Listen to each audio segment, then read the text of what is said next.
ठीक है। लिखना है इक्विलिब्रियम कांस्टेंट, आज की हेडिंग है इक्विलिब्रियम कांस्टेंट। पिछले क्लास में रिएक्शन कोशेंट कर दिया है सर, ठीक है।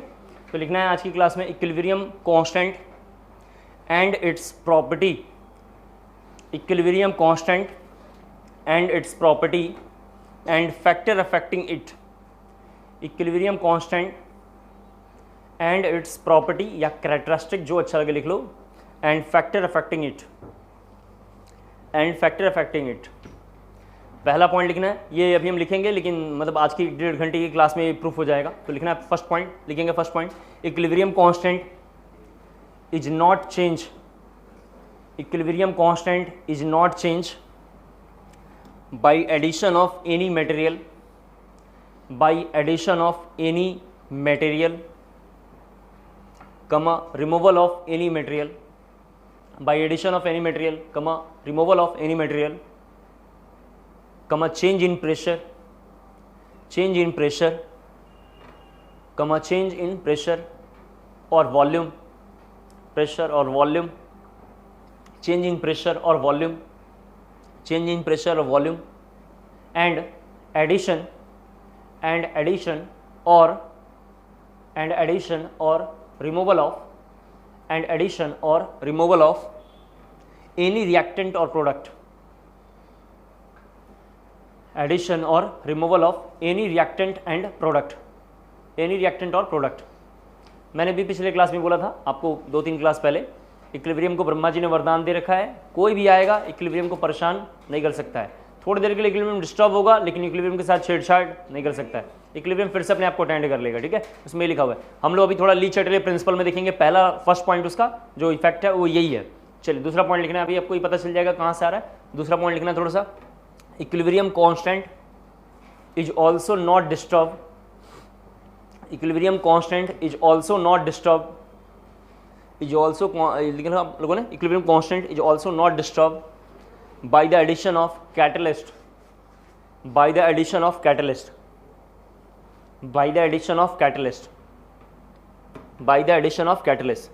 थर्ड पॉइंट लिखेंगे by changing, थर्ड पॉइंट लिखेंगे by changing pressure volume, by changing pressure volume mole, by changing pressure volume mole or any material,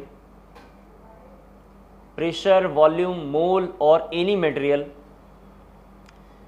ठीक है। इक्विलिब्रियम ऑफ द रिएक्शन लिखना, equilibrium of the reaction, equilibrium of the reaction will be disturb, equilibrium of the reaction will be disturb, equilibrium of the reaction will be disturbed and reaction will move, and reaction will move, and reaction will move either in forward direction, and reaction will move either in forward direction or in backward direction, either in forward direction or in backward direction, forward direction or in backward direction to again establish at equilibrium, to again establish at equilibrium, to again establish at equilibrium,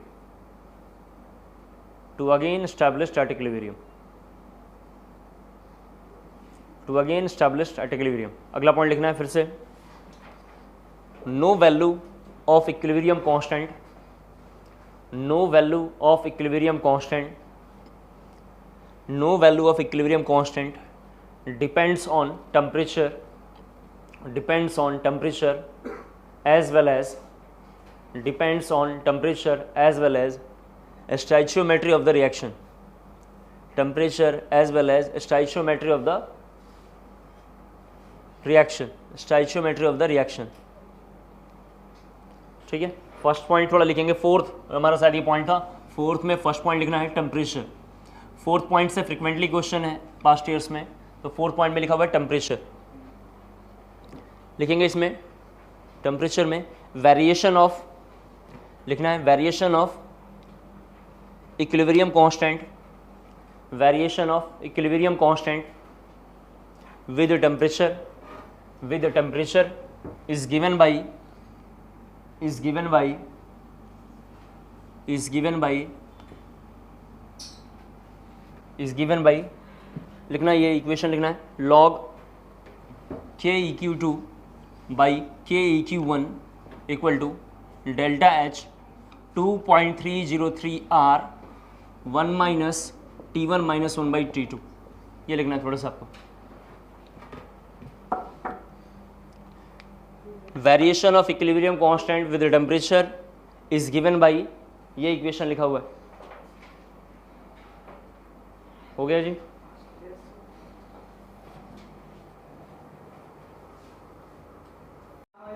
ठीक है, लिखना है इसी में थोड़ा KEQ equal to लिखना, KEQ equal to equilibrium constant at temperature T2। KEQ equal to equilibrium constant, ये लिखा हुआ है equilibrium constant at temperature T2, at temperature T2। ठीक है, T2 ऐसा लिखा हमने, तो हम भी ऐसा लिख देते हैं T2। KEQ1 equal to equilibrium constant at temperature T1। KEQ equal to equilibrium constant at temperature T1। Delta H, सभी बच्चे जरा सा देखें, डेल्टा एच मतलब इंथैल्पी होता है, सब बच्चे जानते हैं। डेल्टा एच का मतलब इंथैल्पी होता है। डेल्टा एच दो कंडीशन हो सकता है, या तो डेल्टा एच ग्रेटर देन 0 हो सकता है या डेल्टा एच लेस देन 0 हो सकता है। जब भी किसी क्वेश्चन में डेल्टा एच ग्रेटर देन 0 हो तो इस वाले को बोलते हैं एंडोथर्मिक, और इसका नाम है एक्सोथर्मिक। एंडोथर्मिक मतलब सब बच्चे जानते हैं हीट को एब्जॉर्ब करेगा। एंडो मतलब इनसाइड होता है, एंडो का मतलब इनसाइड होता है और एक्सो का मतलब आउटसाइड होता है। तो हीट एब्जॉर्ब करेगा, और इसका मतलब जरा सा देख लें आप, हीट रिलीज करेगा, हीट रिलीज करेगा। डेल्टा एच के बाद आर के बारे में दो बातें। हमने आर की अभी तक एक वैल्यू यूज़ किया था। आर एक नाम है जिसका नाम है यूनिवर्सल गैस कांस्टेंट। हमने आर की अभी तक पिछले क्लास में एक वैल्यू यूज़ किया है 0.08। ये हम लोग पिछले क्लासों में बहुत बार यूज़ कर चुके हैं। क्यों यूज़ किया? क्योंकि किसी भी क्वेश्चन में एटीएम या लीटर अगर लिखा हुआ आएगा तो हमने बताया था कि ये वैल्यू यूज़ करना है। ठीक है जी। लेकिन आर की वैल्यू यहाँ यूज़ करेंगे 2, लिख लेना, यहाँ लिख लेना आर की वैल्यू 2, या दो वैल्यू बुक्स में लिखा हो सकता है, दोनों में से जो अच्छा लगे। अगर आर की वैल्यू यानी डेल्टा एच की वैल्यू अगर कैलोरी में दिया हुआ है तो 2 लिखेंगे। डेल्टा एच की वैल्यू सभी बच्चे देख लें जरा सा, डेल्टा एच की वैल्यू अगर जूल में लिखा हुआ होगा तो 8.314 यूज़ करेंगे हम। 8.314 यूज़ करेंगे, 8.314 यूज़ करेंगे। इससे सब्जेक्टिव ही क्वेश्चन है इस टॉपिक से, तो हम लोग थोड़ा क्वेश्चन भी लिख ही लेंगे, या आगे कर देना चाहिए। चलो लिख लो क्वेश्चन जरा सा, एक सब्जेक्टिव है इससे।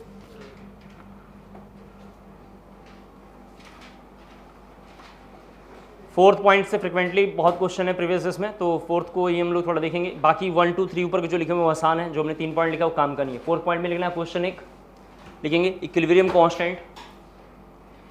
Constant of a reversible reaction at 27 degree Celsius, at 27 degree Celsius and 127 degree Celsius, 27 and 127 degree Celsius is 100 equilibrium constant of a reversible at 27 and 127 degree Celsius is 100 and 1000 respectively, is 100 and 1000 respectively, is 100 and 1000 respectively। फिर लिखना determine thermodynamic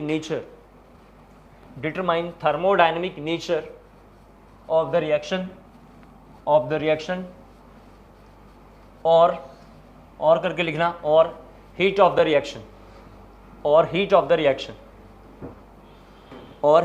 reaction.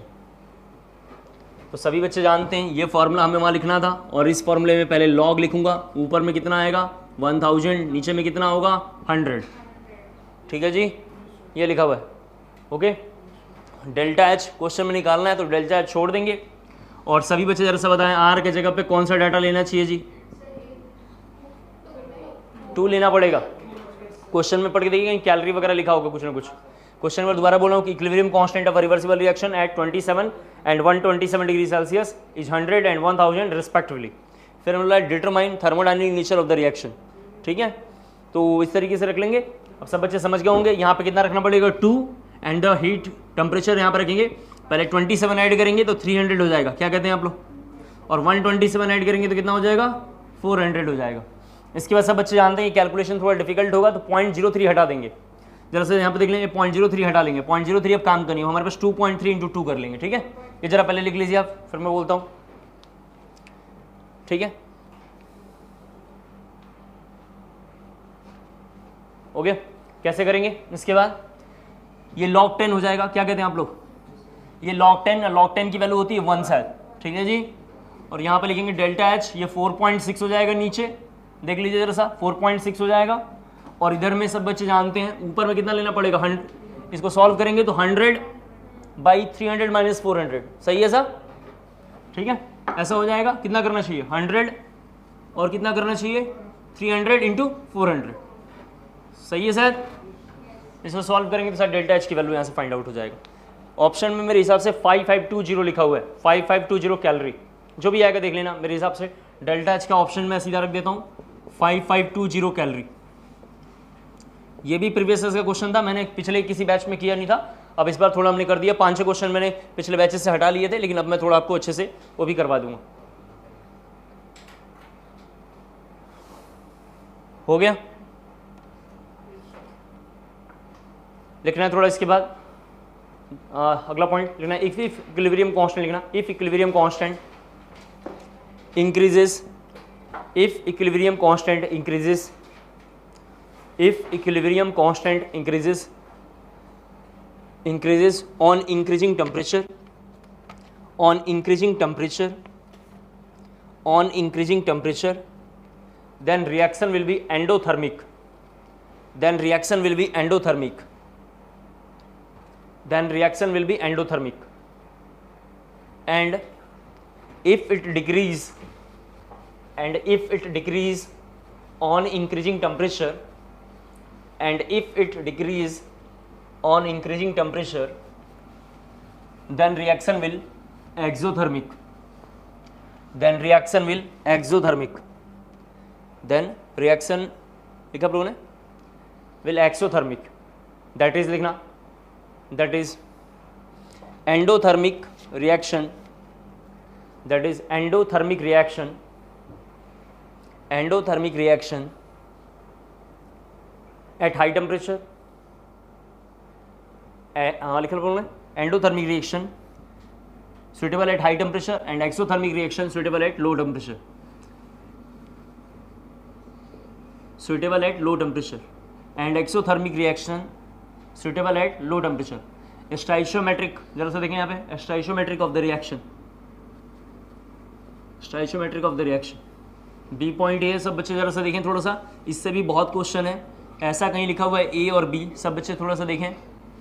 तो इसका equilibrium constant निकालूंगा तो होगा product का concentration divided by reactant का concentration. यहाँ थोड़ा देख लीजिए, फिर एक क्वेश्चन बोल दूंगा, आप उसे कर लेंगे। इसी तरीके से एक और रिएक्शन गिवन है, जरा देखें, एक रिएक्शन ये था, एक रिएक्शन ये है, दोनों रिएक्शन नोन है, गिवन है। तो इसका के निकालूंगा तो इसका concentration of A and the concentration of B होगा, क्योंकि इस बार प्रोडक्ट ये है, सब बच्चे देख पा रहे हैं, और रिएक्टेंट ये है। इसका नाम मैं K1 रख देता हूँ और इसका नाम K2 रख देता हूँ। तो K1 K2 में रिलेशन निकालना है, तो सभी बच्चे देख पा रहे हैं K2 = 1/K1 हो जाएगा। उम्मीद करता हूँ शायद समझ पा रहे होंगे आप। ये जरा कॉपी कर लें, 3-4 लाइनें मैं समझा के लाता हूँ, फिर जरा से आपको बोल दूंगा, आप वो देख लेना।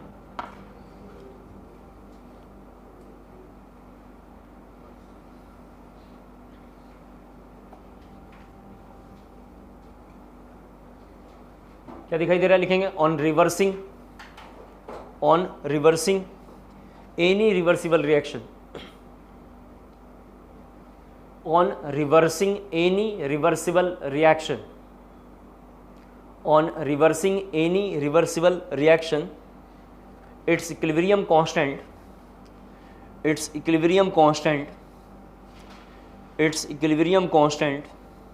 will be inverse, its equilibrium constant will be inversed। लिख दिया आप लोगों ने। फिर जरा देखें, एक और रिएक्शन है यहाँ पे, एक रिएक्शन है 2A gives 2B, सभी बच्चे जरा से यहाँ देख लें, 2A gives 2B। तो मैं एक और कांस्टेंट निकालना चाहता हूँ K3। ये सब रिएक्शन पैरेलल हैं, अभी क्वेश्चन में दिख जाएगा आपको कहीं ना कहीं।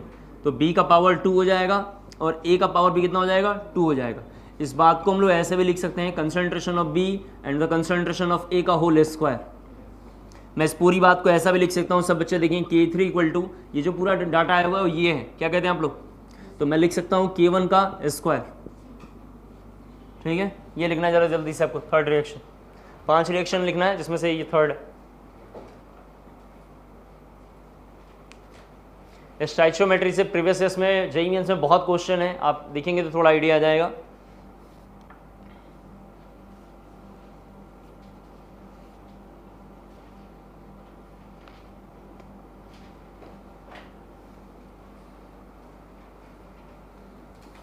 हो गया, क्या दिखाई दे रहा है, लिखेंगे on multiplying any, on multiplying the reaction लिखना, on multiplying the reaction any number equilibrium constant will be rest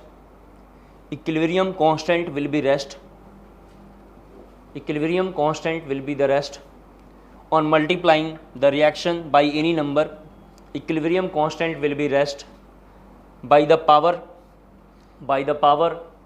equal to that number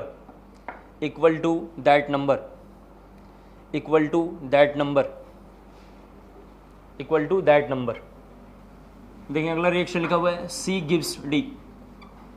सब अच्छी तरह से देखें, K4 निकालूंगा तो K4 इक्वल टू होगा concentration of D and the concentration of C। यहाँ जरा सा देख लें, K4 ये जरा नोट कर लो पहले, फिर एक लाइन जरा सा आपको बताऊंगा। क्वेश्चन पूछा find the relation between K1 and K4, तो अभी हम लोग K1 K4 को लेके देख लेंगे। ये जरा जल्दी से पहले कॉपी कर लीजिए। हो गया, लिख दिया आप लोगों ने, जरा देखें यहाँ पे थोड़ा एक लाइन लिख देता हूँ, नहीं तो फिर कहीं प्रॉब्लम होगा। ये लिखा हुआ है on the addition K1 and K4, तो K1 एक बार दोबारा यहाँ लिख देता हूँ, सब बच्चे एक बार थोड़ा देख लें, K1 एक बार दोबारा लिख देता हूँ यहाँ पे, तो K1 सबको पता है वो लिखा हुआ है वहाँ पे, concentration of B and the concentration of A, तो मुझे दिखाई देगा A प्लस C, सब बच्चे जरा सा देख लें। फिर मैं दूसरा यहाँ पे मुझे दिखाई दे रहा है D प्लस B, तो मुझे एक नया इक्वेशन कांस्टेंट हमने ले लिया, that is K5 and the K5 concentration of D and the concentration of B, ये लिखा हुआ है, and the concentration of A and the concentration of C। That means K5 equal to, मैं ये भी लिख सकता हूँ, सब बच्चे जरा सा देखें एक बार, मैं यहाँ पे लिख सकता हूँ D का कंसंट्रेशन और C का कंसंट्रेशन एक जगह लिख सकता हूँ, ठीक है ऐसा। अब फिर क्या कर सकता हूँ, कंसंट्रेशन ऑफ, यहाँ पे लिखा हुआ है B, जरा सा देख लें आप, एंड द कंसंट्रेशन ऑफ एक जगह लिख सकता हूँ, तो मैं K5 इक्वल टू, सब बच्चे देख पा रहे हैं यहाँ पे, K4 इंटू K1 भी लिख सकता हूँ। ये नोट करना जरा सा आपको, इनको लेके 5 क्वेश्चन है, वो बोल दूंगा, अभी आप सॉल्व कर लेना।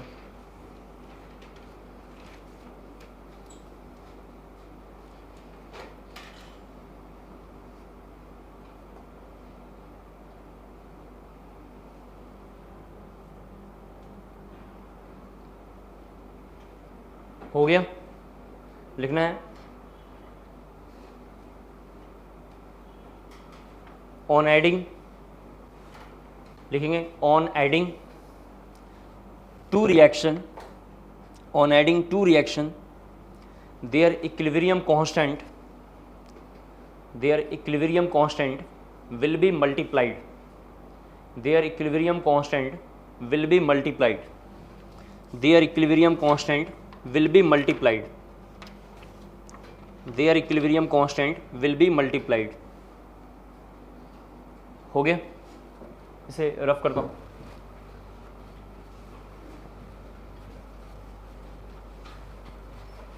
क्वेश्चन थोड़ा लिखना है,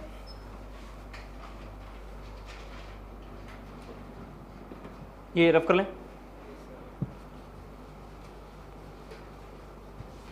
4-5 रिएक्शन दिए हुए हैं, जैसे पहला रिएक्शन जरा से देखो, 2A + 4B, ये क्वेश्चन है, गिव्स 2C लिख लेता हूँ यहाँ पे, ये लिखा हुआ है, इसका K मान लेते हैं दिया हुआ है 100, ये लिख लो, इसका K लिखा हुआ है 100, K कांस्टेंट है।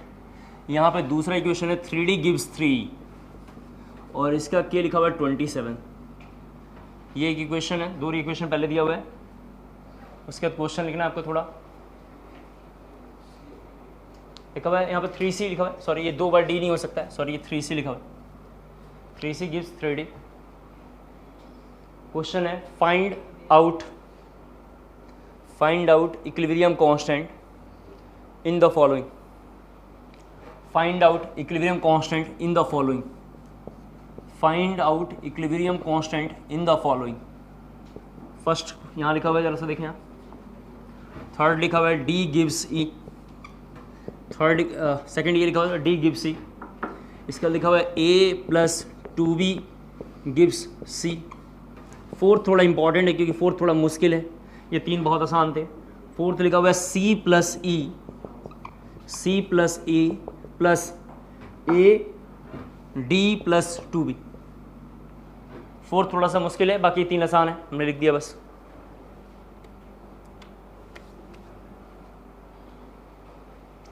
पहला जैसे कोई पूछेगा तो रिवर्स हो गया, यही रिएक्शन क्या कहते हैं आप लोग, ये रिएक्शन रिवर्स हो गया तो 1/100 आ जाएगा. उम्मीद करता हूँ समझ पा रहे होंगे.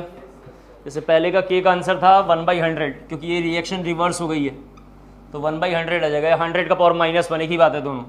दूसरे में सब बच्चे देख पा रहे हैं, ये सेम इक्वेशन लिखा हुआ है यहाँ पे, देख लीजिए यहाँ पे ये सेम इक्वेशन लिखा हुआ है यहाँ पे C और D में, और ये C लिखा है क्या सर सेकंड में? हाँ सेकंड में तो हमने ये लिखा है. इसको थोड़ा D बना लेते हैं, D और E कर लेते हैं, ठीक है. आप वैसे तो वैसे सेम ही चल रहा था, लेकिन लिख लो यहाँ पे, कोई बात नहीं. 3D gives 3, इसको थोड़ा चेंज कर लो, 3D gives 3, ठीक है. तो सब बच्चे देख पा रहे हैं दोनों इक्वेशन सेम है, बस 3 है. तो 3 को पावर में ले जाएंगे 27 का, क्या कहते हैं आप. तो हमारे हिसाब से K इक्वल टू होगा 27 का पावर 1/3, दैट इज 3 आ जाएगा आंसर. कर लेंगे. लास्ट और थर्ड जरा सा जल्दी से आपको बताना है. लास्ट और थर्ड जल्दी से आपको जरा बताना है. थर्ड का 10 सही है ऐसा, सीधा इसका हाफ सही है ऐसा. ओके, उम्मीद करता हूँ सबको समझ में आ रहा होगा. 100 का पावर 1/2 मैं कहना चाह रहा था, 100 का पावर 1/2 होना चाहिए, और 100 का पावर 1/2 का मतलब सब बच्चे समझ पा रहे हैं 10, खत्म हो गया. लास्ट का आंसर क्या होगा जी, लास्ट का आंसर बताना है आपको. लास्ट का आंसर दोनों इक्वेशन शायद ऐड हुआ है, क्या कहते हैं आप लोग. तो हमारे हिसाब से सब बच्चे देखेंगे जब तो होगा 1/3, उम्मीद करता हूँ समझ पा रहे होंगे, और 1/10. यहाँ पे देखिए इनका ये कैसे हमने ऐड किया होगा, इनके ये वैल्यू पावर्स में ले गए होंगे, और दोनों वैल्यू के पावर्स को लाके हमने ऐड कर दिया है. कोई बात नहीं, इसको पहले ऐसे बना लेंगे. जरा सब बच्चे देखें, A plus 2B gives C, ये वाला एक इक्वेशन बना लिया हमने, इसका नाम A रख लेते हैं, वेरिएबल बस. और यहाँ पे लिखा हुआ है D gives E, और इन दोनों को ऐड किया हुआ है रिवर्स करके शायद, ठीक है. तो जब इसको ऐड करेंगे तो 1/30 आ जाएगा. उम्मीद करता हूँ शायद सबको समझ में आ गया होगा, ठीक है. ये कॉपी करना है जरा सा. इक्विलिब्रियम के फैक्टर्स हमने 4 लिख लिए हैं, 5वां फैक्टर लिखना है. उससे भी क्वेश्चन है जेईई मेंस में, 4 और 5 से सबसे ज़्यादा क्वेश्चन है. ऊपर के 3 उतने इंपॉर्टेंट नहीं है, आपको धीरे धीरे अभी थोड़ी देर में पता चल जाएगा, उतना ज़्यादा इंपॉर्टेंट नहीं है. उससे भी क्वेश्चन आते हैं लेकिन इंपॉर्टेंट थोड़े कम है. 4 और 5 थोड़े ज़्यादा इंपॉर्टेंट है. अगला पॉइंट लास्ट लिखना है, सिग्निफिकेंस. 5 नंबर पॉइंट लिखना है, significance of value of K equilibrium. Significance of value of K equilibrium. Significance of value of K equilibrium मतलब equilibrium constant. Significance of value of K equilibrium constant. सभी बच्चे जरा से यहाँ देखें थोड़ा सा. एक रिएक्शन कोई भी जो अच्छा लगे आप ले लो. यहाँ पे जैसे मैं एक ये रिएक्शन ले लेता हूँ, A plus B gives C plus D, यहाँ ऐसा है लिखा हुआ है. केस 1 बना लेते हैं जरा समझाने के लिए. केस 1 है KEQ is very high. KEQ is very high. मैं यहाँ पर लिख देता हूँ KEQ बहुत ज़्यादा है 10⁻³ से. ये बहुत ज़्यादा हाई का मतलब ये हो गया. तो सभी बच्चे जानते हैं अगर इस इक्वेशन का मुझे KEQ निकालना होगा तो लिखूंगा concentration of C, concentration of D and the concentration of A and the concentration of B. That means सभी बच्चे थोड़ा सा देख लें, प्रोडक्ट का कंसंट्रेशन और रिएक्टेंट का कंसंट्रेशन. सभी बच्चे जानते हैं पिछले क्लास में हमने कोसेंट एक टॉपिक पढ़ा था, उसमें लिखा था कि जिसका K की वैल्यू बढ़ जाएगा तो ऐसे किसी में फॉरवर्ड गिर जाएगा. क्या कहते हैं आप. तो मुझे ये भी लाइन यहाँ पे प्रूफ हो रहा है कि K इक्विलिब्रियम बढ़ेगा, जितना ज़्यादा आप बढ़ाएंगे तो प्रोडक्ट फेवरेबल होगा. सही है ऐसा. तो ये रिएक्शन कैसा होना चाहिए, प्रोडक्ट फेवरेबल. तो थोड़ा पहला लाइन ये लिखना है जल्दी से आपको, K equilibrium is very high, KEQ is हमने 10⁻³.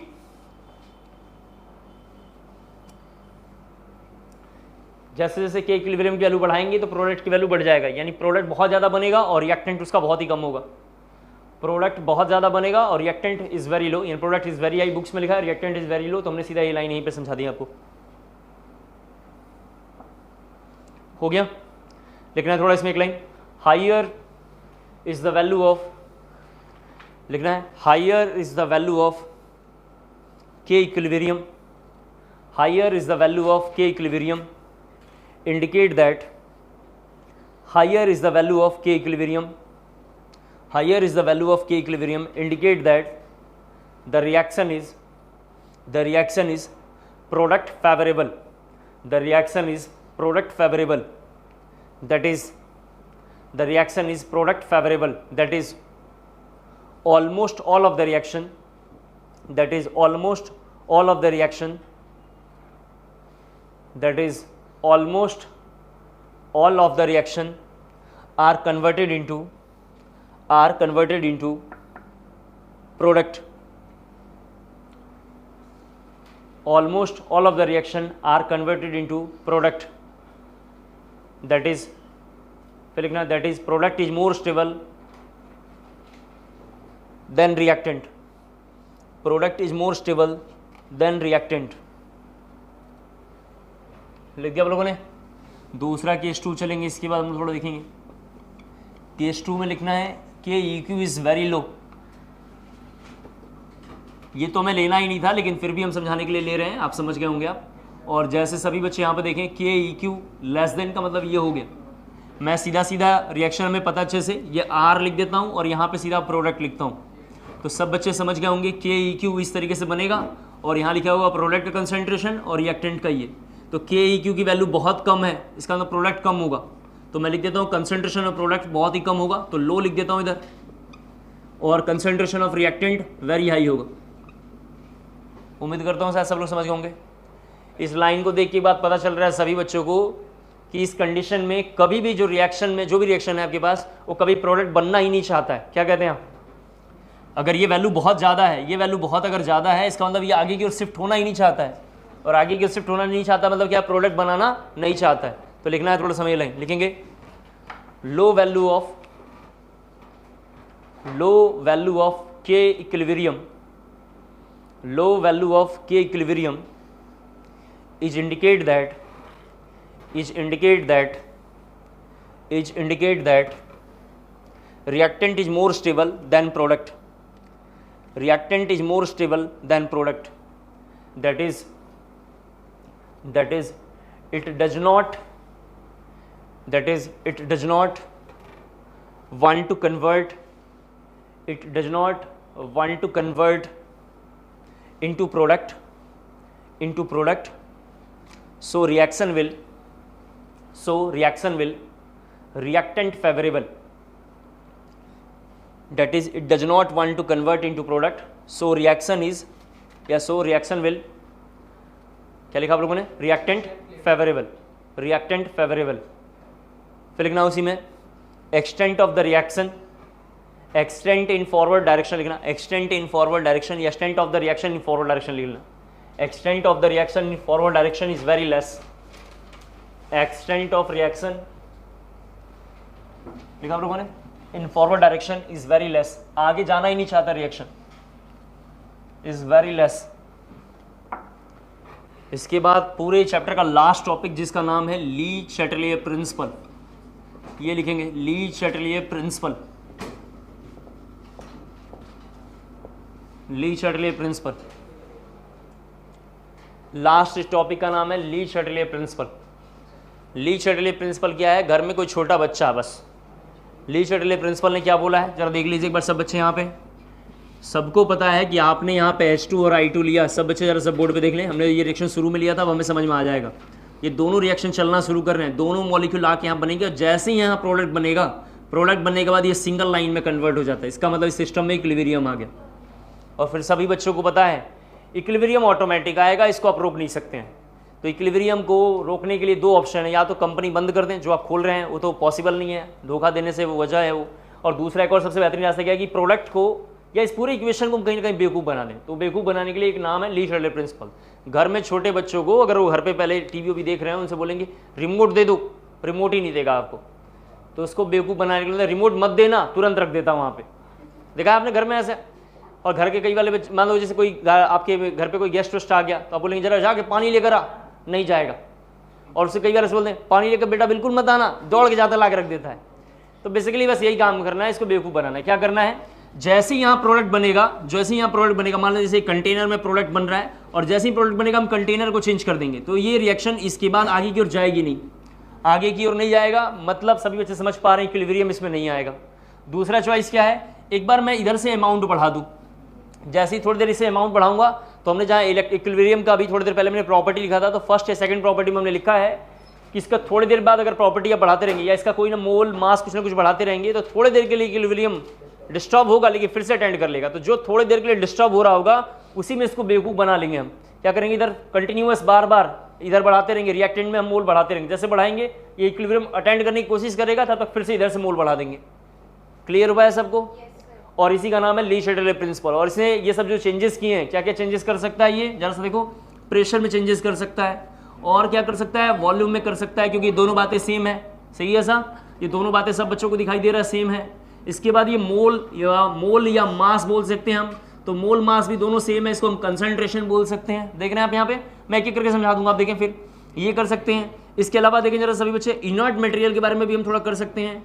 इनर्ट मटेरियल मतलब जो कोई बाहर से कुछ आप इसमें मिला दें, या इसके बाद हम कैटलिस्ट भी इस पर रख सकते हैं। यही सब के फैक्टर्स वैक्टर्स हमें देखना है, ठीक है।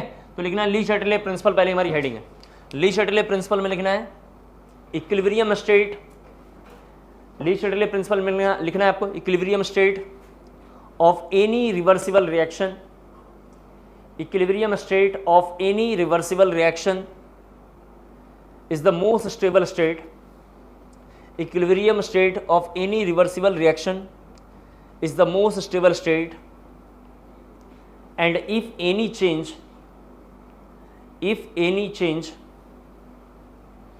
is made by changing pressure comma volume comma temperature, pressure volume temperature, mole mass concentration, mole comma mass comma concentration, mole mass concentration, or addition of inert material,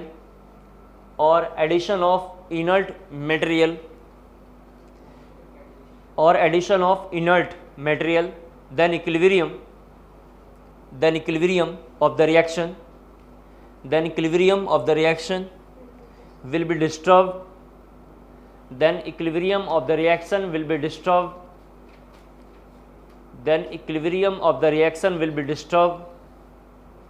and reaction will move in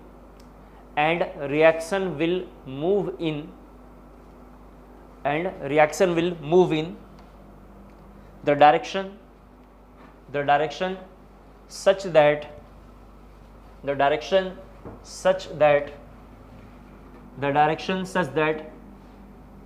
equilibrium again established,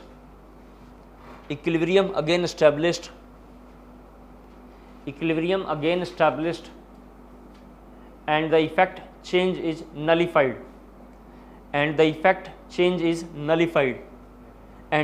of change is nullified लिखना, and effect of change is nullified। Le Chatelier principle school की examination में बहुत बार पूछता है 11th के school में, ठीक है, और बाकी कहीं तो इसका वो है ही नहीं, समझ गए होंगे आप, ठीक है। इसके कुछ इफेक्ट होते हैं, तो हमारी अगली हेडिंग है, लिख रहे हैं थोड़ा सा एक एक करके हम देखेंगे। जैसे फर्स्ट हेडिंग है इफेक्ट ऑफ मोल ऑब्लिक मास, सब बच्चे जानते हैं एक ही बात होता है, ऑब्लिक कंसंट्रेशन, मोल ऑब्लिक मास ऑब्लिक कंसंट्रेशन, ठीक है। मैं जरा एक बार यहाँ समझाता हूँ, सेम रिएक्शन को लेकर जरा से देखें सब बच्चे। यहाँ लिखा हुआ है A+B gives C+D लिखा हुआ है, सभी लोग देखें थोड़ा क्लियर हो जाएगा। ऐसा कोई रिएक्शन गिवन है आपके पास, तो सब बच्चे जानते हैं ये KEQ equal to concentration of C है, कंसंट्रेशन ऑफ D है, and the concentration of A and the concentration of B। तो सबको पता है अगर हमें ज़्यादा से ज़्यादा प्रोडक्ट बनाना है तो K इक्विलिब्रियम की वैल्यू को बढ़ाना पड़ेगा, सही है ना ऐसा। तो यही मैं 2-3 लाइनें लिखनी है, तो लिखेंगे थोड़ा सा लिखना है on increasing concentration of reactant, on increasing concentration of reactant, on increasing concentration of reactant, on increasing concentration of reactant, reaction will move in forward direction, reaction will move in forward direction, and on increasing concentration, and on increasing concentration, and on increasing concentration of product. मैं शुरू से फिर से line बोल रहा हूँ, on increasing concentration of reactant, reaction will move in forward direction, and on increasing concentration of product, reaction will move in backward direction, reaction will move in backward direction, reaction will move in backward direction, reaction will move in backward direction. ये पिछले सालों में question पूछा हुआ है जिसको मैं एक टेबल में बना के लिख दे रहा हूँ, आप जरा से देख लें. ये प्रीवियस में सब पूछा हुआ है, जेईई मेंस में ऐसे क्वेश्चन आएंगे. रिएक्टेंट बढ़ाएंगे तो सब बच्चे जानते हैं किधर चलेगा जी, फॉरवर्ड, और इसको कम करेंगे तो बैकवर्ड है. ठीक है, ऐसा लिख देता हूँ. फिर प्रोडक्ट की वैल्यू बढ़ाएंगे तो सब बच्चे जानते हैं किधर है जी, बैकवर्ड. अब प्रोडक्ट की वैल्यू कम करेंगे तो फॉरवर्ड की ओर जाएगा. आप शायद समझ गए होंगे, यहाँ मैंने बोला कंटिन्यूअस इसको बार बार बढ़ाते रहेंगे तो रिएक्शन आगे की ओर चल रहा होगा और हम इधर से बार बार निकाल लेंगे. ठीक है, सभी बच्चे जरा से देखें. प्रीवियस में पूछा हुआ है कि प्रोडक्ट फेवरेबल कौन सा है, तो सभी बच्चे समझ पा रहे हैं हमारे काम का एक ये है और एक ये है. सही है ना ऐसा, यानी मोस्ट सुटेबल कंडीशन कंटिन्यूअस जो है रिमूवल ऑफ प्रोडक्ट, मैं भी लिखवा दूंगा. Most suitable condition continuous removal of product and the continuous addition of जो भी होगा रिएक्टेंट. ठीक है, ये जरा कॉपी कर लें पहले टेबल. ये टेबल से फ्रिक्वेंटली क्वेश्चन है प्रीवियस जेईई मेंस में. केमिकल इक्विलिब्रियम से मेंस में हर साल क्वेश्चन है, तो इसको हम देखेंगे तो थोड़ा इजीली सॉल्व हो जाएगा और बहुत इजीली नंबर उठा सकते हैं. बहुत आसान चैप्टर है, कोई मुश्किल उसके नहीं है, बस समझाने वाले के ऊपर डिपेंड करता है कितना ईजी वे में बोल दें.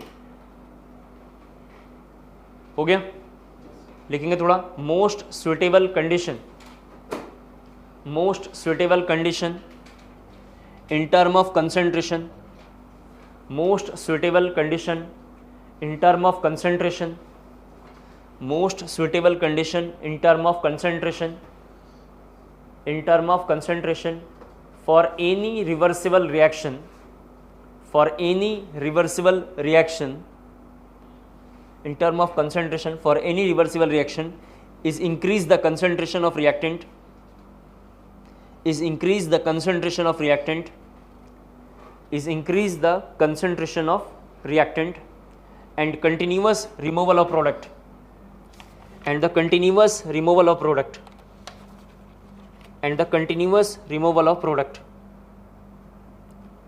and the continuous removal of product. हो गया. कैसे होता होगा ये लाइन में प्रूफ करके भी आपको दिखाता हूँ. एक बार देखें यहाँ पे, फिर शायद आप इसे कर पाएंगे. यहाँ पे सब बच्चे थोड़ा एक बार देखें ये टेबल कैसे आया होगा, इसके बारे में बताता हूँ. पिछले साल हमने ये सब 11 में टॉपिक नहीं करा था, इस बार मैं आपको थोड़ा अच्छे से और एक बार बता रहा हूँ. यहाँ देखें सब बच्चे, कोई एक A+B रिएक्शन है और पहले से गिवन है C+D. सब बच्चे जानते हैं कि Q इसका एक गिवन होगा. यहाँ जरा से देख लें, कहीं ना कहीं ये गिवन होगा. फिर आपको पता है Q निकालते थे, तो Q इक्वल टू होता है concentration of C, concentration of D and the concentration of A and the concentration of B.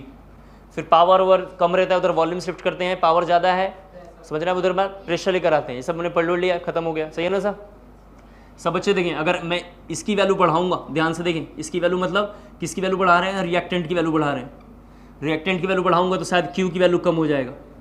और आप सभी बच्चों को याद होगा, मैं यहाँ पर जरा सा लिख देता हूँ, A लिख देता हूँ या इसी का नाम रिएक्टेंट लिख देता हूँ, एक ही बात है. इसको बढ़ाएंगे तो Q की वैल्यू कम होगा और पहले से K गिवन है, तो हो सकता है शुरू में K या Q बराबर आ गए हों, ऐसा मान लिया, वेरिएबल है सब कुछ, तो अब K की वैल्यू बढ़ जाएगा. क्या कहते हैं आप, और K की वैल्यू बढ़ता है तो रिएक्शन किधर जाता है जी, फॉरवर्ड. ये हमने शायद पढ़ लिया है. ऐसा हमने कहीं ना कहीं पढ़ा है कि Q और K के बीच का ये रिलेशन है, पिछले क्लास में पढ़ लिया, इसका नाम फॉरवर्ड है. ये जरा कॉपी करना है आपको.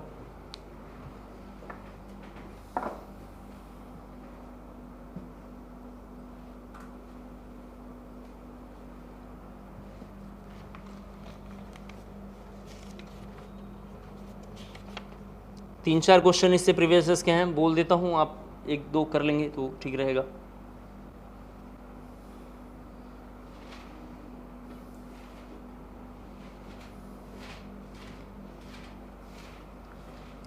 इसको लिखने के बाद ये क्वेश्चन है, ये पास्ट ईयर का क्वेश्चन है। Two B gas C+D liquid और यहाँ गैस।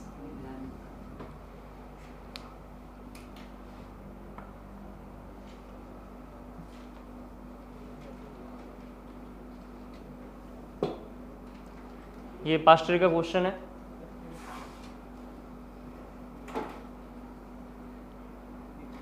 हो गया क्वेश्चन, लिख लिया आप लोगों ने?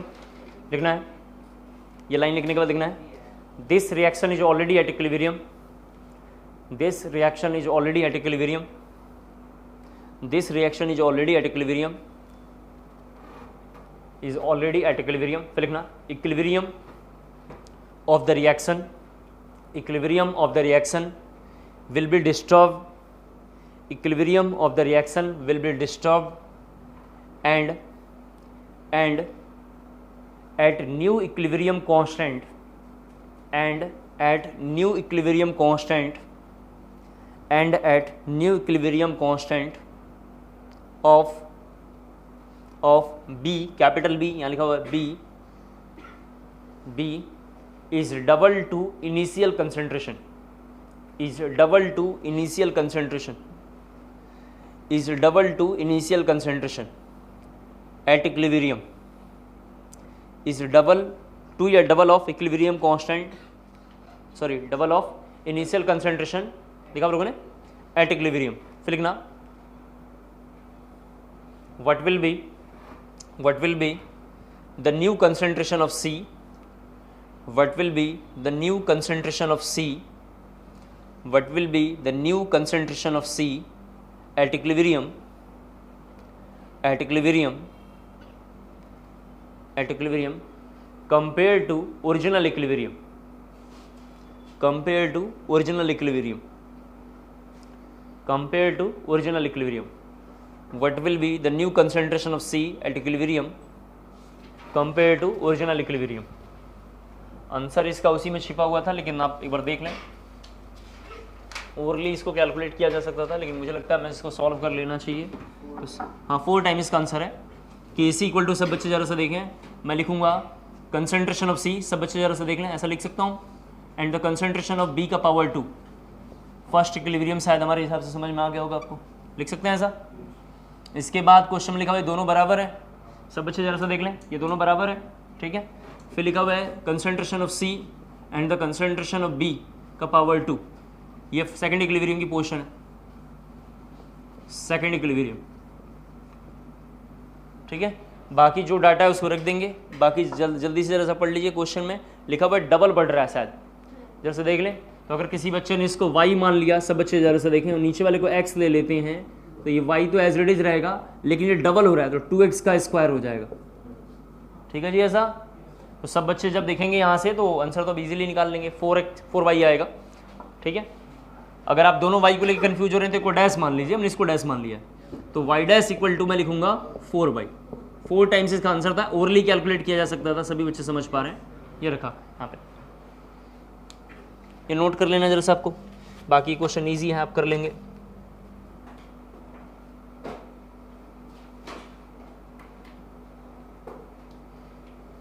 हो गया।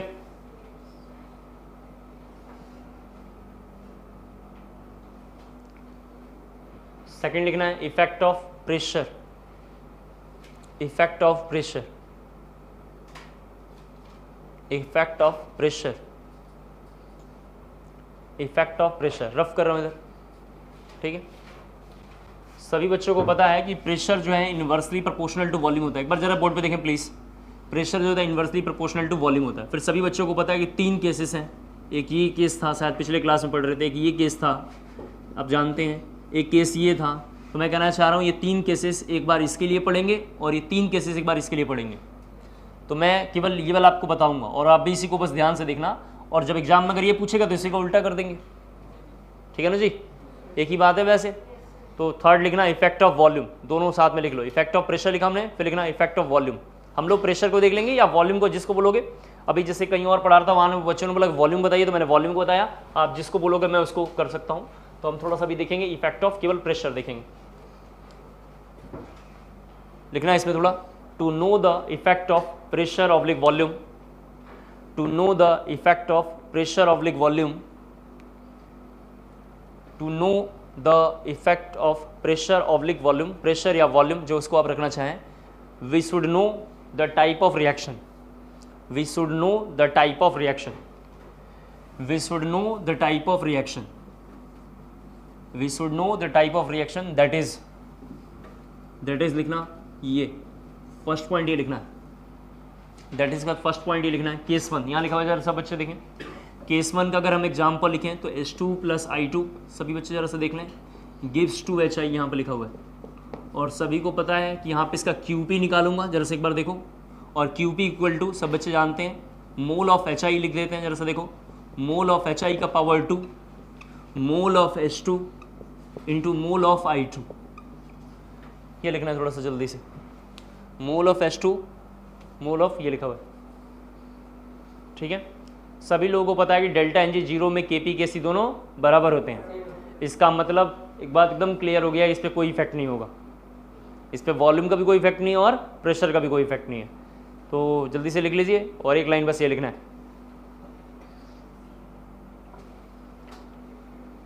लिखना है सिंस Q, कैपिटल Q लिखना है, since Q is not affected, Q is not affected, Q is not affected by changing pressure or volume, by changing pressure or volume, which mean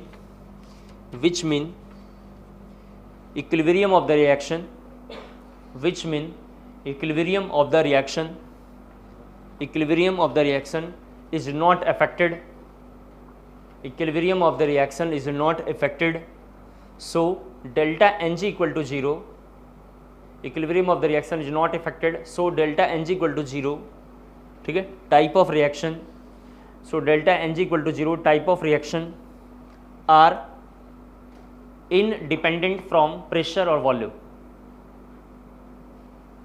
are independent from pressure और volume, independent, ठीक है, कौन है, are pressure oblique volume.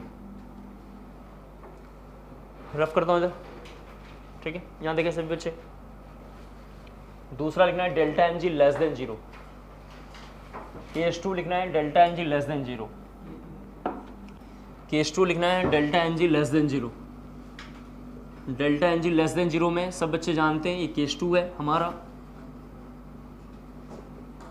और इसमें हम लोग ये रिएक्शन लेंगे क्योंकि हमने ये पीछे पढ़ लिया है, और सब बच्चे जानते हैं ये गिव्स 2NH3 यहाँ लिखा हुआ है, एक बार बोर्ड पे देखते चलो, ये G है, और डेल्टा Ng निकालूंगा तो 2 - 4 = -2 आ जाएगा, सही है ऐसा।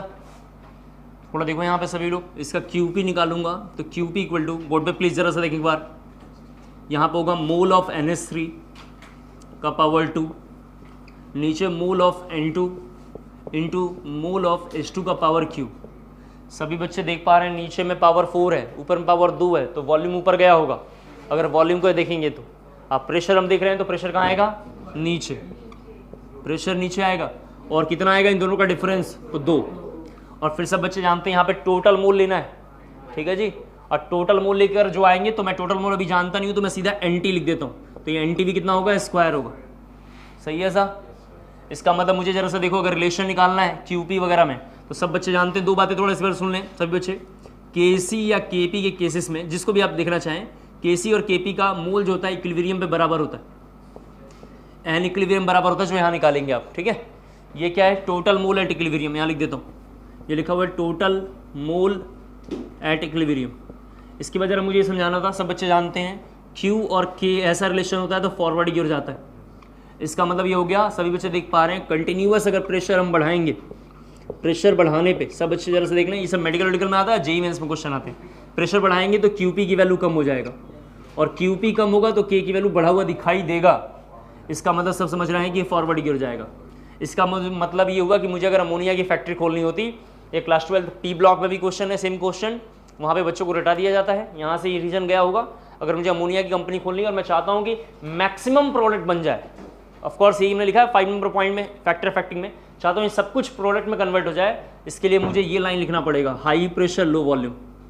जितना ज़्यादा प्रेशर बढ़ाएंगे उतना ज़्यादा QP कम होगा, और जितना ज़्यादा ये कम होगा उतना ज़्यादा फॉरवर्ड गियर शिफ्ट होगा, उम्मीद करता हूँ शायद सबको समझ में आ गया होगा, ये नोट करना जरा सबको।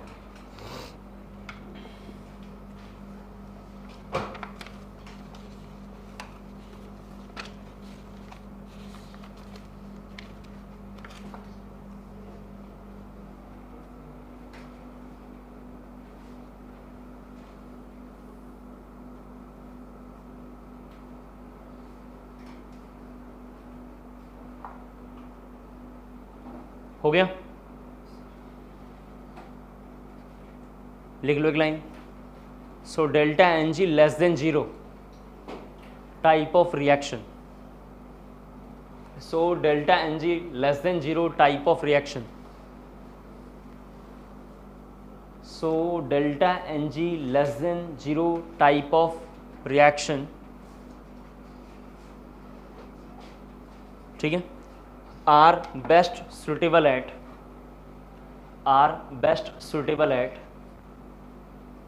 high pressure and low volume, high pressure and low volume, high pressure and low volume।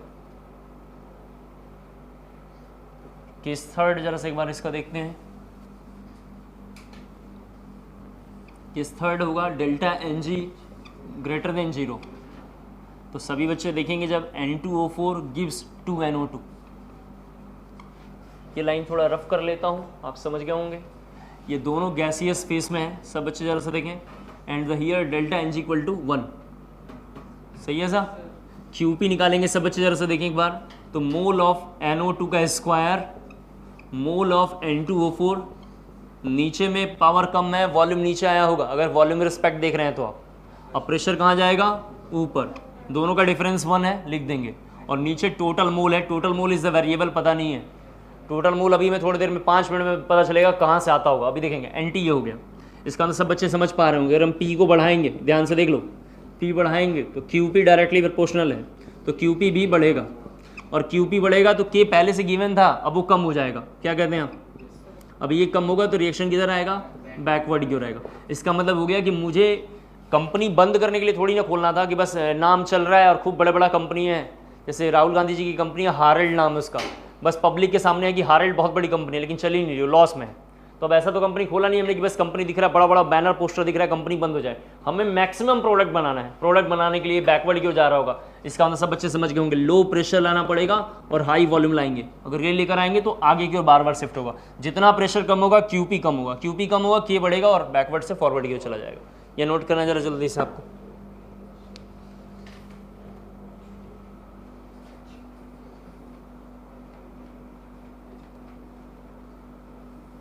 हो गया, ये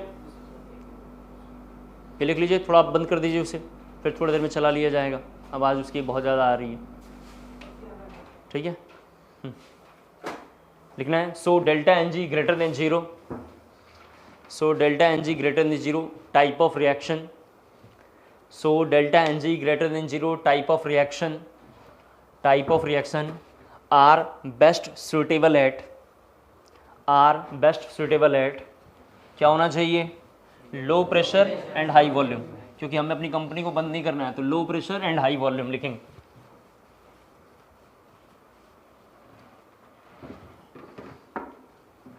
क्वेश्चन एक लिखेंगे पास्ट ईयर का, ये मैंने ये भी किसी बैच में किया नहीं है, आपके बैच में ही कर रहे हैं। ये Gn2O4 ये लिखा हुआ है, ठीक है। यहाँ लिखा हुआ है P equal to pressure 1, DOD degree of dissociation, that is सब बच्चे जानते हैं इसको अल्फा बोलते हैं, तो अल्फा 1 लिखा हुआ है। प्रेशर P2 लिखा हुआ है यहाँ पे, P2 ग्रेटर देन P1 है यहाँ पे, सब बच्चे देख लें। और इसी में कहीं लिखा हुआ है DOD अल्फा 2 ये लिखा हुआ है, ये थोड़ा नोट करना है। P1 ये लिखा हुआ है, ठीक है, ये 4 सेट लिखा हुआ है। P इक्वल टू P1 है, DOD इसमें अल्फा 1 लिखा हुआ है, P इक्वल टू P2 लिखा हुआ है। अब P2 कितना वहाँ पे ग्रेटर देन P1 है, और DOD लिखा हुआ है अल्फा 2, 4 वैल्यू दिया हुआ है। बोला which set is correct, which set is correct. पहला ऑप्शन है alpha 1 greater than alpha 2, alpha 1 less than alpha 2। Third है alpha 1 equal to alpha 2 and the fourth cannot determine, and the fourth cannot determine, and the fourth cannot determine. Rough करता हूँ इधर, ठीक है। Alpha क्या होता है जी? Degree of dissociation. ये सॉरी, ये रिएक्शन थोड़ा ठीक कर लेना, मैंने दो जगह यही सेम लिख दिया ना, थोड़ा सा ये गलत कर दिया। यहाँ पे 2NO2 लिखना, ये रिएक्शन में लिखना था 2NO2 लिखना, यहाँ हमने दो रिएक्शन दोनों सेम लिख दिया था, सॉरी, ये थोड़ा ठीक करेंगे, ठीक है। P इक्वल टू लिखा हुआ pressure 1 DOD alpha 1, P equal to P2 DOD equal to alpha 2, और 4 इक्वेशन दिया, पूछ रहा है कौन सा सेट करेक्ट है। तो कैसे करेंगे जी, कैसे करना चाहिए, रफ करना इधर।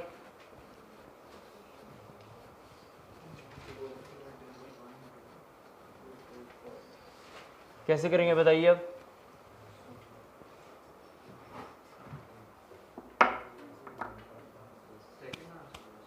क्या होगा इसका आंसर? आंसर इसका फर्स्ट होगा, ठीक है, आंसर इसका फर्स्ट होगा। कैसे पता चल रहा होगा? जब भी किसी क्वेश्चन में हम अल्फा बढ़ाते हैं, डिग्री ऑफ डिसोसिएशन लिखा हुआ है, अल्फा अगर बढ़ेगा तो ऐसे केस में वो फॉरवर्ड जाएगा, और अल्फा अगर उसका कम होगा तो बैकवर्ड की ओर आएगा, ठीक है। ये नोट करना जरा सा आपको, फर्स्ट आंसर इसका।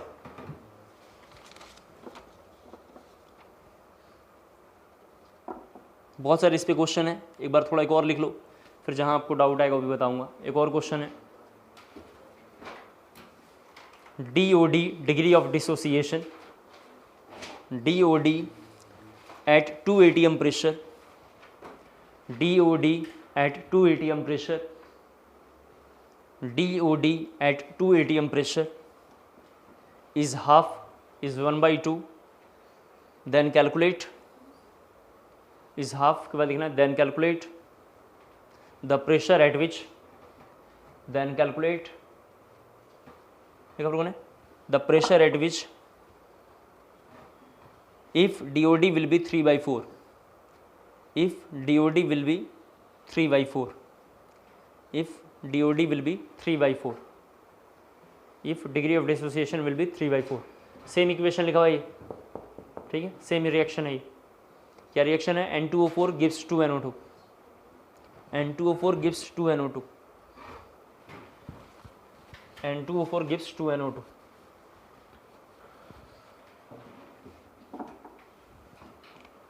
हो गया। अगला जो भी है फैक्टर लिखेंगे, इसका आंसर एक बार बताता हूँ आपको, वैसे तो ये लिखूँ। अगला फैक्टर है effect of addition of inert material, effect of addition of inert material. Inert material नाम से पढ़ के पता चल रहा है, सब बच्चे देख पा रहे हैं, जो किसी के साथ रिएक्ट ना करता हो, नो रिएक्ट ना करता हो, ठीक है। मान लेते हैं कि कोई यहाँ पे जरा से देख लें, कोई मान लेते हैं कि कोई यहाँ पे रॉड पड़ा हुआ है किसी मेटल का, नॉन रस्टिंग मेटल है कोई, ये नॉन रस्टिंग मेटल है, ठीक है। या इनर्ट को समझाने के लिए मैं और थोड़ा आपको समझाता हूँ। आपको जब सॉल्यूशन घर में जाके देखेंगे या लेबोरेटरी में सॉल्यूशन देखेंगे तो दो तरीके के सॉल्यूशन है। एक होता है स्टैंडर्ड सॉल्यूशन, मोल कंसेप्ट 2 की क्लासेस में ये मैंने एक बैच में करा है, तो एक का नाम है स्टैंडर्ड सॉल्यूशन, सभी बच्चे देख लें, और ये स्टैंडर्ड है।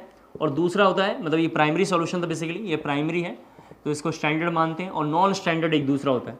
और नॉन स्टैंडर्ड का मतलब जो होता है उसका नाम सेकेंडरी है, सॉरी ये सेकेंडरी। तो दोनों को जरा समझाता हूँ आपको। लेबोरेटरी में एक सॉल्यूशन रखा होगा, काले मतलब किसी भी बोतल्स में भर के रखा होगा, और जनरली क्या होगा, जब उस सॉल्यूशन को आपको यूज़ करना है तो तुरंत लिया, तुरंत यूज़ कर लिया, उसको मेजरमेंट करने की ज़रूरत नहीं है।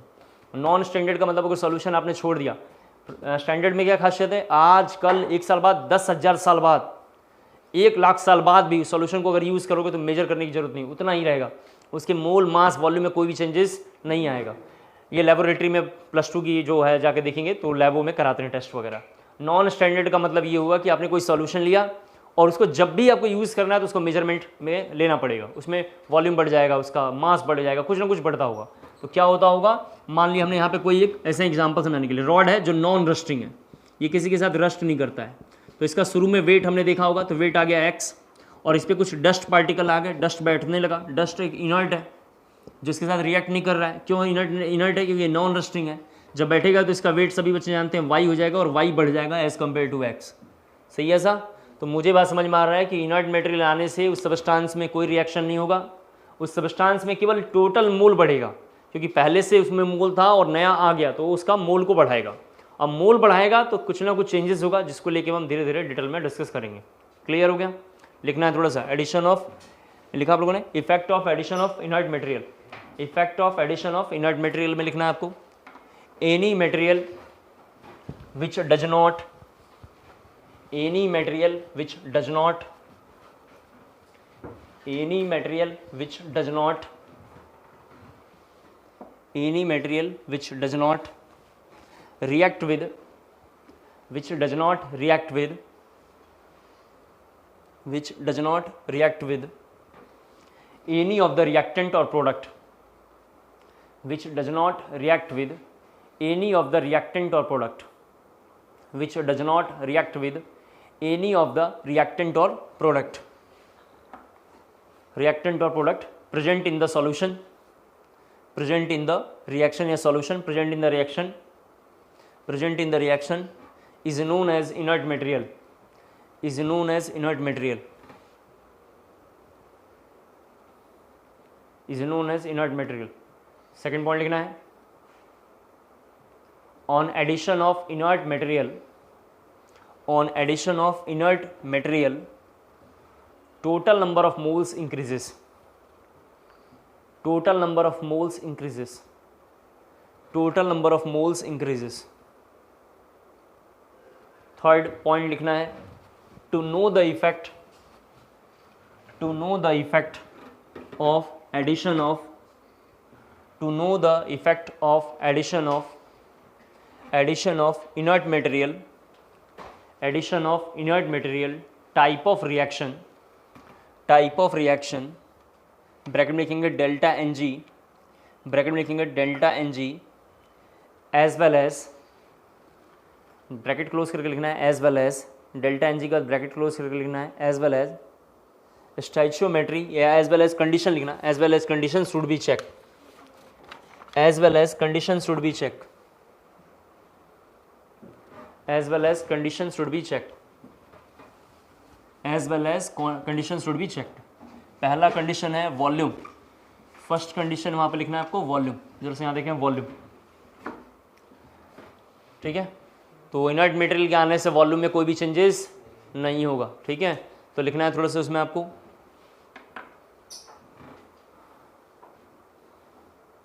लिखना एट कांस्टेंट वॉल्यूम, लिखना एट कांस्टेंट वॉल्यूम,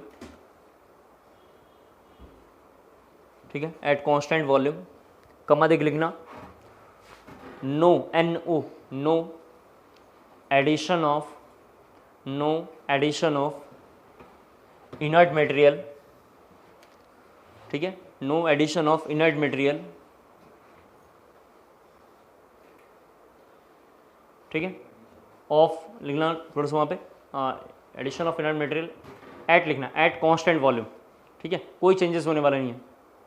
नो फिर लिखना addition of inert material at constant volume, ठीक है, for any type of reaction, for any type of reaction, तीन टाइप के रिएक्शन थे, delta N G zero, less than zero, greater than zero, तीन type के reaction है, delta N G zero, less than zero और greater than zero, ठीक है। दूसरा पॉइंट लिखेंगे कांस्टेंट प्रेशर, दूसरा पॉइंट लिखेंगे कांस्टेंट प्रेशर, कांस्टेंट प्रेशर में ए ऑप्शन में लिखना है, दूसरा पॉइंट है कांस्टेंट प्रेशर में, सब बच्चे देखें ए ऑप्शन है delta N G equal to zero, सभी बच्चे थोड़ा यहाँ देखेंगे, थोड़ा क्लियर हो जाएगा। आपका फेवरेट H2I2 बार बार लिख रहे हैं तो ये लिख लेते हैं, गिव्स टू HI, यहाँ देख लीजिए, सभी बच्चे जानते हैं इसमें डेल्टा एन जी कितना है जी, जीरो। तो अगर इसका QP निकाला था हमने तो QP होता है मोल ऑफ HI का स्क्वायर। सर आपको कैसे पता चला यहाँ मोल लेना है, कंसंट्रेशन नहीं लेना है, पीछे जाके देखेंगे QP में मोल गिवन है, क्या कहते हैं आप वहाँ पे, पहले से वहाँ मोल गिवन था, कहाँ पे सर, रिएक्शन कोसेंट में। फिर सब बच्चे देखें यहाँ पे I2, फिर मुझे दिखाई दे रहा है सब बच्चे समझ पा रहे हैं कि दोनों का पावर सेम है, तो वॉल्यूम का इफेक्ट जीरो, सही है सर। अब प्रेशर का भी इफेक्ट जीरो, इसका मतलब इस पर कोई इफेक्ट नहीं होगा।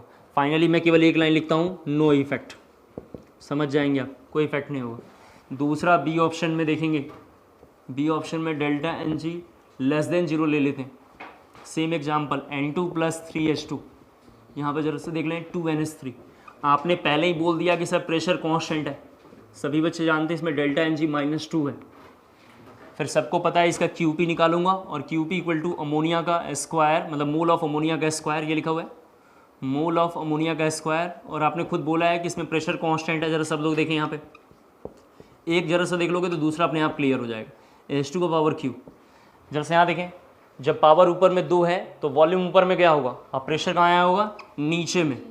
फिर जरा से यहाँ देखें, ये NT स्क्वायर ऊपर में है। यहाँ पे सब बच्चे थोड़ा बोर्ड पे देखें, एक यहाँ समझ लोगे, तीसरा मैं लिख दूंगा अपने आप। प्रेशर तो पहले से ही कांस्टेंट है, तो प्रेशर में कोई छेड़छाड़ नहीं करना है। और आपने क्या किया, इसमें इनर्ट मटेरियल डाला, तो इनर्ट मटेरियल आने से ये मोल को बढ़ाएगा, क्या कहते हैं, इनर्ट मटेरियल आने से ये पूरा डाटा सेम हो गया, एक साथ हो गया ये, तो ये मोल बढ़ेगा, इसका मतलब इसका QP क्या होगा, कम होगा। कम होगा, नहीं होगा, ये दोनों दूसरे के डायरेक्टली प्रोपोर्शनल हैं, तो QP भी क्या होगा, बढ़ेगा। तो मैं इधर जरा लिखता हूँ, NT के बढ़ने से, सब बच्चे देख पा रहे हैं, QP भी क्या होगा, बढ़ेगा, यानी K की वैल्यू कम हो जाएगी। इसका मतलब रिएक्शन किधर आ जाएगा, बैकवर्ड की ओर आएगा। सही है ऐसा, ये नोट करना है आपको।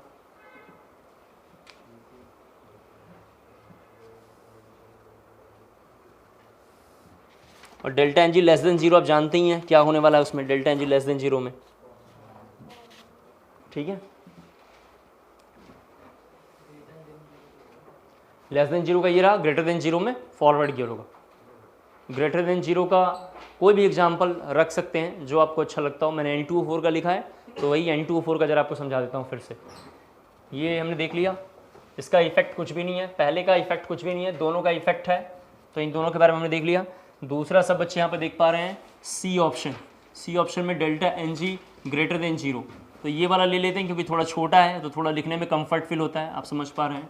और यहाँ पे लिखेंगे 2NO2, ये भी किस में है, गैस में, और डेल्टा एनजी इसमें ग्रेटर देन 0 है, यानी इसमें डेल्टा एनजी की वैल्यू कितनी है सर, 1 है, यहाँ पे देख लें।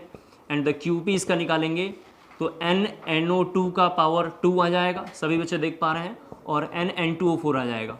नीचे में वॉल्यूम, प्रेशर ऊपर में, और ये टोटल मोल प्लस यहाँ पे जो है इनर्ट मटेरियल आ गया है, तो इसका मोल, यानी ये पूरा डाटा बढ़ा तो QP कम हो जाएगा, यानी इस बार NT बढ़ने से QP की वैल्यू कम हो रही है, यानी K की वैल्यू बढ़ा हुआ दिखाई देगा। इसका मतलब हम बोलेंगे रिएक्शन फॉरवर्ड की ओर जाएगा। इसी का उल्टा चल रहा है सब कुछ वहाँ पे, ठीक है। जनरली मैं बच्चों को सजेशन देता हूँ कि डेल्टा एनजी लेस देन 0 या ग्रेटर देन 0 में से एक पढ़ना चाहिए, और क्या कहते हैं डेल्टा एनजी इक्वल टू 0 पढ़ लेना चाहिए, बाकी रेस्ट ऑफ द पार्ट सब कुछ सेम चल रहा होगा, सब कुछ सेम चल रहा है पूरे कोर्स में देखेंगे। और ध्यान से किसी बच्चे ने केमिकल इक्विलिब्रियम में देखा होगा तो हम KC KPC यही सब तो निकाल रहे हैं बार बार, उनका expression KC KP expression unit, KP KC expression और यूनिट, यही बस करते रहते हैं केमिकल इक्विलिब्रियम में। क्लियर हो गया सबको। लास्ट पॉइंट केमिकल इक्विलिब्रियम का लिखेंगे हम, effect of temperature. Effect of temperature Le Chatelier का लास्ट है, ये है effect of temperature.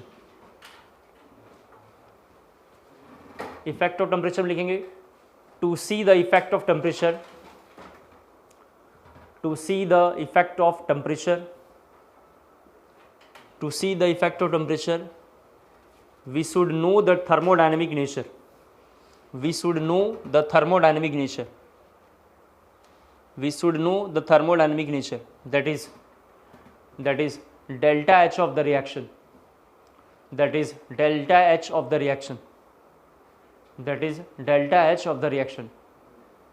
Full stop पे लिखना है, endothermic reaction, endothermic reaction, endothermic reaction is best suitable at high temperature,